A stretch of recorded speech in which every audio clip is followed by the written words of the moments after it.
हो चुका है। मैं धूप बत्ती लेके नीचे जाऊंगी, तो मैं नीचे जा रही हूँ। तो अब हो चुका है संध्या का समय, जिस समय संध्या की पूजा की जाती है, संध्या अर्घ्य।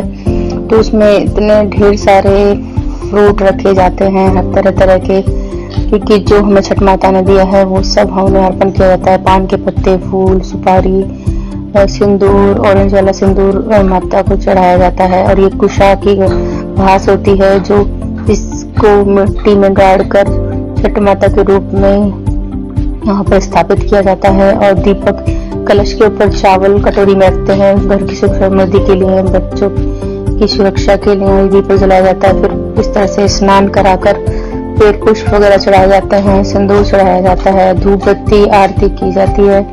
इस तरह से ये फूल भी हमें अपने गार्डन कॉर्नर से ही मिल गए थे, तो अपने ही गार्डन कॉर्नर के फूल हमने यहाँ पर चढ़ाए पूजा में। मैं देख रही थी मम्मी जी कैसे कैसे पूजा करती हैं, वैसे वैसे ही मुझे करनी है। तो मैं भी पीछे पीछे मम्मी जी की नकल करके बिल्कुल वैसे ही पूजा कर रही थी जैसे मम्मी जी कर रही थी। तो इस तरह से ये हमारा मायके और ससुराल का डिफरेंट कल्चर है, तो एक नया कल्चर को भी सीखने में बहुत ही अच्छा लगता है। और खास तौर पर वो अपने ससुराल का कल्चर हो तो हमें अपनी परंपरा को हमेशा निभाना चाहिए। तो इसलिए मैंने भी मम्मी जी से सब सीख रही हूँ। और हर साल हम ये व्रत करते हैं। हम एक दिन का ही व्रत करते हैं, 24 घंटे का। हम 3 दिन नहीं करते हैं। नहाए खाए करना वाला नहीं होता है हमारे, क्योंकि हम बिहार से नहीं, हम यूपी से हैं। तो इसलिए हमारे सिर्फ ये एक दिन 24 घंटे वाला अर्घ्य वाला होता है व्रत, जिसमें हम शाम को सूर्य को अर्घ्य देते हैं, फिर मॉर्निंग में उषा अर्घ्य देते हैं। इसमें इस तरह से मूलियां वगैरह रखी जाती हैं, सब्जी में सिंगाड़े, केला, अनानास, आप जो चाहे वो फल, मौसमी फल रख सकते हैं पूजा में। फिर ये गांठ लगाई जाती है, जो कुशा की घास है, इसमें अपनी जो मनोकामना बोलकर इस तरह से गांठ लगाई जाती हैं। फिर ये सुबह मॉर्निंग में खोली जाती हैं। तो अभी मैं आपको सुबह की पूजा भी दिखाऊंगी। ये हमारे शाम के टाइम हमने गांठ लगाई है। पहले मम्मी जी ने लगाई गांठ, फिर उसके बाद मैंने भी गांठ लगाई।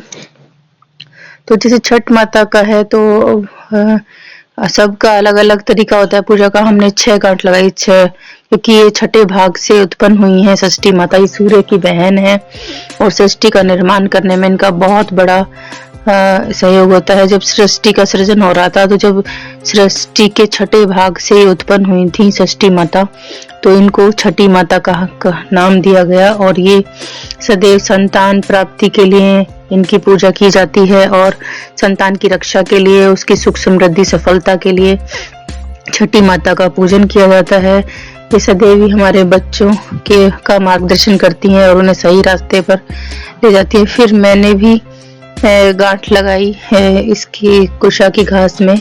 तो ये कैमरा फिर मैंने मम्मी जी को पकड़ा दिया, तो शायद उनका हाथ आगे आ गया है, कोई बात नहीं, लेकिन उन्होंने मेरे लिए इतनी हेल्प की, वही बहुत है।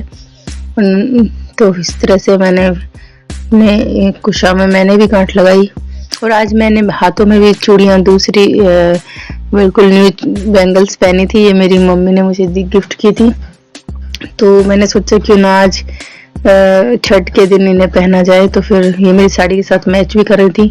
और मेरी साड़ी का कलर इतना प्यारा है, राजस्थान, अलवर राजस्थान से ही ली थी ये साड़ी मैंने, चुनरी की। यहाँ पर इसी तरह की साड़ियाँ पहनी जाती हैं पूजा पाठ में। तो ये हरे रंग की चुनरी मेरे पापा की फेवरेट है, तो मेरे पापा ने अपनी पसंद से मुझे ये साड़ी दिलवाई थी।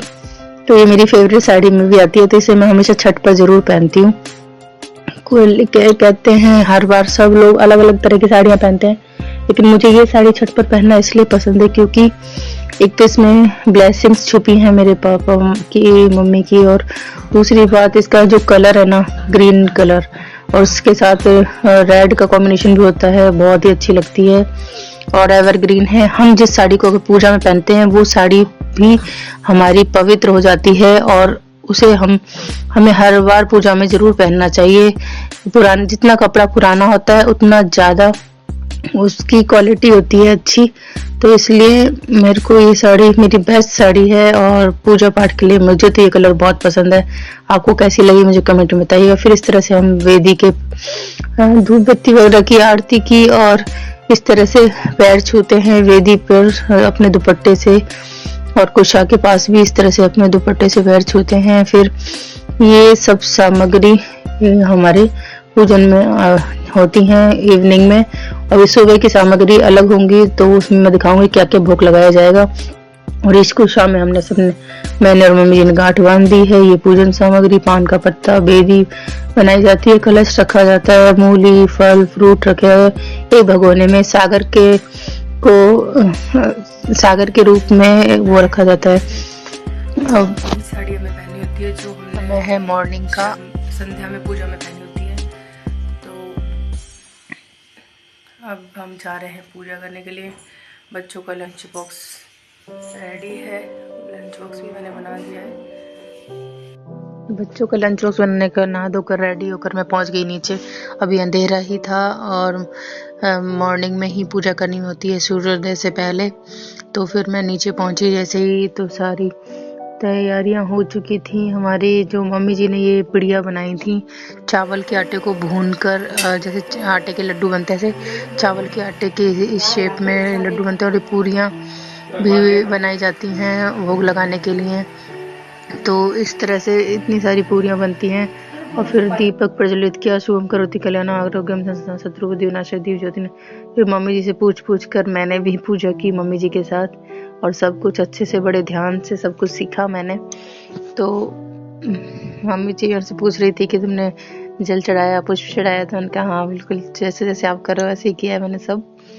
तो फिर मैंने भी इस तरह से, ये जो आप भगोने में पानी देख रहे हैं, ये जलाशय के रूप में इसको रखा जाता है, क्योंकि यहाँ पर नदी वगैरह तो है नहीं हमारे आसपास, तो इसलिए भगोने में उसको नदी का प्रतीक मानकर पानी रख लिया जाता है इस तरह से पूजा करते में। और फिर हमने पूजा अर्चना की है, बड़े भोग लगाया, और सब्जी वगैरह मैंने बनाई ही दी थी बच्चों के लिए लंच बॉक्स के लिए, पूरी बन चुकी थी और ये पिड़िया भी बन चुकी थी। फिर हमने धूप बत्ती की, आरती की, इस तरह से छठ माता का अच्छे से, बहुत ही शांतिपूर्वक, बहुत अच्छे से हमने पूजन किया। बहुत ही अच्छा लगा मुझे। डिफरेंट कल्चर को निभाने में कोई मुश्किल नहीं आई मुझे, बल्कि मैं अपने इस कल्चर को एंजॉय कर रही हूँ। मुझे सब कुछ अच्छा लगता है जब मम्मी जी कोई नई चीज़ें सिखाती हैं मुझे, और मैं बहुत ही ध्यान से उसे सीखती भी हूँ, क्योंकि मुझे हर चीज़, मैं हूँ एक होम मेकर, तो होम मेकर को हर अपने सभी कल्चर को अच्छे से निभाना चाहिए और सब कुछ बड़े ध्यान से सीखना चाहिए। जैसे हमारे बड़े करते हैं वैसे हमें भी करना चाहिए। तो इस तरह से मैंने पूजा आरती वगैरह की, और फिर उसके बाद हाथ जोड़े और उनके छठ माता के इस तरह से हम पैर छूते हैं। और फिर देखिए, फिर हमने अपनी जो गांठ रात को लगाई थी मनोकामना बोलकर, उन्हें खोला और फिर सूर्य को अर्घ्य दिया। और इस तरह से सूर्य को अर्घ्य देकर हमारी ये पूजा होती है संपन्न। और फिर उसके बाद एक चीज़ और रह जाती है जो मैं बताती हूँ आपको, मेरी वीडियो में अंत तक बने रहिएगा। तो एक दही चिवड़े का भोग लगाया जाता है, तो वो भी हमने छठ माता को लगाया। और तो चलिए मैं दिखाती हूँ, इतने ढेर सारे फ्रूट और ये सब मम्मी ने भोग का सामान मुझे दिया कि इसमें से मुझे कुछ ना कुछ मॉर्निंग में खाना था, क्योंकि ये प्रसाद होता है। तो इतना सारा प्रसाद मुझे मिला था मम्मी जी से। और फिर मैं ऊपर गई और चिवड़ा लेकर आई। फिर मम्मी बोल रही थी कि दही चिवड़ा भी खाना जरूरी होता है, उसका भोग लगता है। तो दही चिवड़ा, ये देखिए इसका भोग लगाया था हमने छठ माता को, और ये पिड़िया खाई जाती है। तो ये चिवड़ा मैं इस तरह से ये फल वगैरह रखे थे, और चिवड़ा को दही में भिगोकर फिर उसमें चीनी घोलकर डाली जाती है। तो ये देखिए, ये सब, ये जो आप देख रहे हैं ये पिड़िया है चावल के आटे की, और ये बहुत ही टेस्टी लगती है। चावल को धोकर सुखाकर पीसा जाता है, फिर उस आटे को भूना जाता है अच्छे से ब्राउन होने तक। फिर इसमें मेवे और मिठाई, मेवे और बूरा वगैरह मिलाकर, घी मिलाकर इस तरह से पिड़िया बनाई जाती है। और अब इस चिवड़े को देखिए, ये भोग लगाने के लिए चिवड़ा तैयार किया है। तो इस चिवड़े को मैं नीचे लेकर जाऊंगी, नीचे लेकर जा रही हूँ। इसमें मम्मी जी दही और चीनी मिक्स करेंगे। यहाँ पूजा भी हो चुकी थी, नीचे भी पूजा कर थी, मंदिर नीचे भी हमारा एक। फिर मैं आ गई नीचे वाले किचन में, आप देख सकते हैं मॉड्यूलर किचन है नीचे वाला हमारा। फिर इसमें दही और चिवड़े को मिक्स किया, और पिड़िया मम्मी जी ने इसमें चीनी को पानी में घोलने के बाद इसमें ऐड किया इस तरह से। और फिर ये दोनों चीज़ें मिक्स हो गई। फिर मैंने छठ माता को, ये गांठ हमारी खुल चुकी थी सारी, और फिर छठ माता को इसका भोग लगाया दही चिवड़े का। फिर उसके बाद ही हमने इसका हम खाते हैं दही चिवड़े को, पहले छठ माता को भोग लगाते हैं। इसका भोग लगाना बहुत ज़रूरी होता है, ये बहुत शुभ माना जाता है, क्योंकि चावल और दही को वैसे भी शुभ माना जाता है, इसलिए सबसे पहले दही और चिवड़ा ही खाया जाता है हमारे यहाँ, उसके बाद ही कुछ खाया जाता है। फिर आप चाहे जो खा सकते हैं इस तरह से। आपके यहाँ होता है कि नहीं, मुझे ज़रूर बताइएगा कमेंट में। तो मेरा ये ब्लॉग कैसा लगा